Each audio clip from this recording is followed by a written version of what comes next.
Pier Giorgio Di Freddi ci ha portato nei territori dell'impossibile e in qualche misura anche nella prossima lezione toccheremo un tema molto simile: come rappresentare su una tela bidimensionale le nostre emozioni più profonde. Nel 1947, cioè un anno prima di morire, una delle figure più belle e potenti della cultura del Novecento, l'attore e il poeta francese Antonin Artaud, affrontò Van Gogh.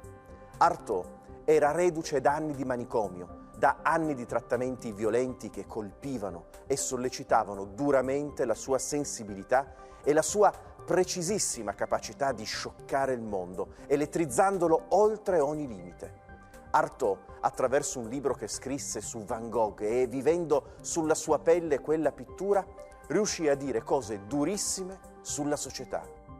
La società, per Artaud, è una macchina infernale concepita per distruggere e annientare, attraverso vere e proprie operazioni di magia nera, tutte le donne e gli uomini, artisti prima di tutto, che non credono al sortilegio e alle allucinazioni che le istituzioni ufficiali impongono. Van Gogh non era pazzo, ci dice Artaud, ma le sue pitture erano pece greca, bombe atomiche, e di fronte alla sua lucidità, la psichiatria come istituzione non era altro che un consesso di gorilla, risentiti e invidiosi del genio superiore.